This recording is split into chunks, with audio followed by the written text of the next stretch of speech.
Mes chers amis, bien le bonjour et bienvenue sur ma chaîne YouTube dédiée aux débutants dans le monde de la caravaning. Aujourd'hui, nous allons aborder un sujet pour le stockage de votre caravane en hiver. Dans un premier temps, il faudra bâcher votre caravane pour éviter qu'il y ait des infiltrations d'eau si jamais il y a des joints qui sont fatigués et que à la sortie de l'hiver, vous vous retrouvez avec plein de moisissures au niveau du plafond, des parois, du matelas et d'autres mobiliers. Alors, quand je dis bâcher, c'est une bâche spécifique pour les caravanes. C'est une bâche respirante qui va permettre à l'humidité de circuler, à s'évacuer. Si vous mettez une vulgaire bâche, par exemple une bâche renforcée ou une bâche pour les piscines ou je ne sais quoi, ces bâches-là ne sont pas prévues pour laisser passer l'humidité. Elles sont complètement étanches. Le but, c'est qu'elles soient étanches à l'eau, mais que l'air puisse passer. Ici, à côté de moi, j'ai une bâche. Alors, je ne peux pas vous la montrer entièrement parce que elle fait 5 mètres de long sur 2, 4, 6 sur 6 mètres de large. Donc, je vais vous montrer un petit bout. Donc, c'est une bâche, je ne sais pas si on arrive à voir la matière, avec des petits points. Donc, elle est perforée. L'air permet de circuler.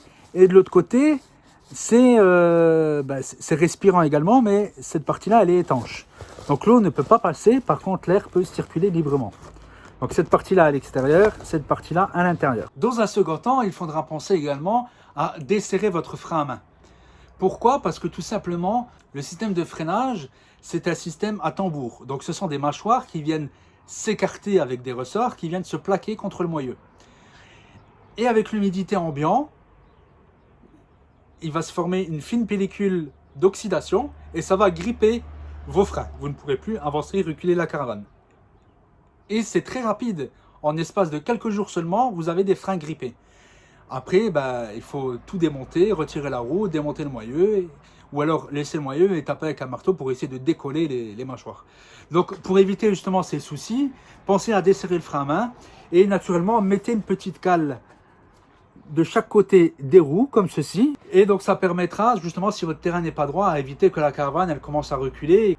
Troisième précaution, si vous avez la possibilité de surélever votre caravane avec des crics et des chandelles, ça évitera justement aux pneus, vu qu'il est immobile et qu'il s'écrase contre le sol, que la partie au contact avec le sol se déforme avec le temps, avec l'écrasement sur le sol, immobilisé pendant une longue période. Si maintenant vous n'avez pas la possibilité de retirer les pneus ou de surélever la caravane, une fois par mois, il faudra penser à reculer un peu la caravane pour que le pneu fasse un quart de tour et que la partie écrasée soit au contact de l'air, qu'elle ne soit plus écrasée, et que ce soit une autre partie qui soit écrasée.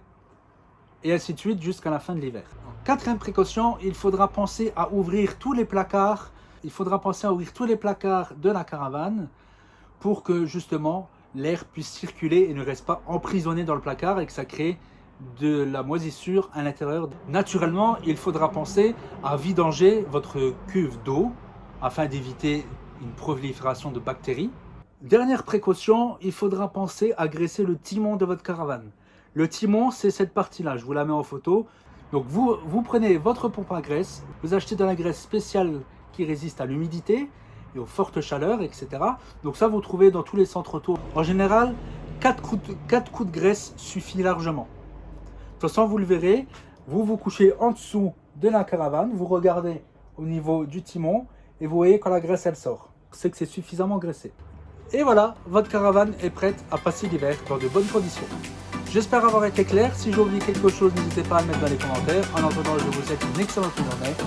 Ciao les amis.